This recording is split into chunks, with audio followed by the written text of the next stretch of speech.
खालिदा जिया का बेटा लौटा या बांग्लादेश के अगले पीएम की एंट्री, क्या कहती है वापसी, जानेंगे इस वीडियो में। नमस्कार, स्वागत है आपका न्यूज़ 18 का डिजिटल प्लेटफॉर्म देख रहे हैं आप। मैं हूं आपके साथ वैभव कृष्ण भौंडले। बांग्लादेश की राजनीति में गुरुवार को एक बेहद महत्वपूर्ण दृश्य देखने को मिला। करीब 17 साल के आत्मनिर्वासन के बाद बांग्लादेश नेशनलिस्ट पार्टी यानी कि बीएनपी के कार्यकारी अध्यक्ष तारिक रहमान लंदन से ढाका लौट आए।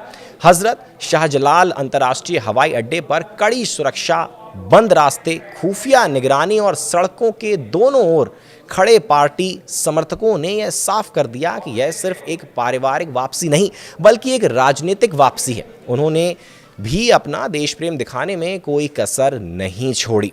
जैसे ही तारिक एयरपोर्ट से बाहर निकले, बाईपास के एक छोटे से गार्डन में घुस गए। यहाँ उन्होंने अपना जूता निकाला और देश की मिट्टी उठाई। यह सीधा संकेत था कि वह अपनी मातृभूमि से कितना प्यार करते हैं। चलिए अब समझने की कोशिश करते हैं कि तारिक रहमान का आखिर प्लान क्या हो सकता है। 60 वर्षीय तारिक रहमान अपनी पत्नी डॉक्टर जुबैदा रहमान और बेटी जैमा रहमान के साथ विमान बांग्लादेश एयरलाइंस की फ्लाइट से ढाका पहुंचे। एयरपोर्ट से निकलते ही पार्टी झंडे, नारों और समर्थकों की भीड़ ने उनका जोरदार स्वागत किया। इसके बाद वे एक सार्वजनिक रिसेप्शन में पहुंचे जहां उनके संबोधन की तैयारी की गई थी। इसके बाद वे अपनी बीमार मां और पूर्व प्रधानमंत्री खालिदा जिया से मिलने एवर केयर अस्पताल पहुंचे थे। ढाका में उनकी वापसी को देखते हुए सरकार ने डबल लेयर सुरक्षा व्यवस्था लागू की। एक तरफ राज्य की एजेंसियां, दूसरी तरफ पार्टी की अपनी सुरक्षा। यह सुरक्षा इस समय बेहद ज़रूरी है क्योंकि हाल ही में बांग्लादेश में बवाल देखा गया था। गृह मामलों के सलाहकार ने पहले ही साफ कर दिया था कि किसी भी तरह की चूक नहीं होनी चाहिए। शनिवार को तारिक रहमान के मतदाता के रूप में औपचारिक पंजीकरण की भी योजना है और वे हाल ही में मारे गए युवा नेता उस्मान हादी की कब्र पर भी जाएंगे। एक ऐसा कदम जो मौजूदा उथल पुथल भरे माहौल में राजनीतिक संदेश देता है। लेकिन इस खबर का असली अर्थ घटनाओं के क्रम में छिपा हुआ है। चलिए अब आपको बताते हैं कि बांग्लादेश की राजनीति का क्या हाल है। तो बांग्लादेश की राजनीति आज 3-4 ध्रुवों में बटी दिखाई देती है।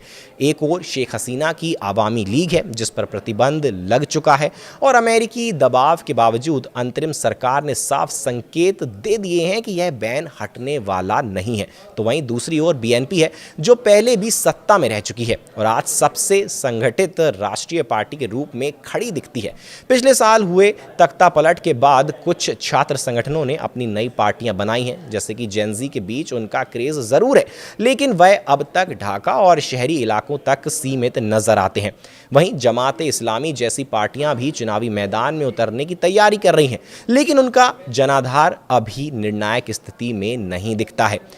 इस पूरे परिदृश्य में आवामी लीग के बाहर होने का सबसे बड़ा फायदा बीएनपी को जाता दिख रहा है। पूर्व पीएम खालिदा जिया की सेहत लगातार चिंता का विषय बनी हुई है और ऐसे में तारिक रहमान की वापसी पार्टी के लिए नई ऊर्जा, स्पष्ट नेतृत्व और चुनावी चेहरे की तरह देखी जा रही है। पार्टी के भीतर भी अब यह धारणा मजबूत हो रही है कि अगर फरवरी में होने वाले चुनाव निष्पक्ष रहे तो बीएनपी सबसे मजबूत दावेदार होगी। यही वजह है कि तारिक रहमान की वापसी को सिर्फ बीमार मां को देखने आए बेटे के रूप में देखना अधूरा होगा।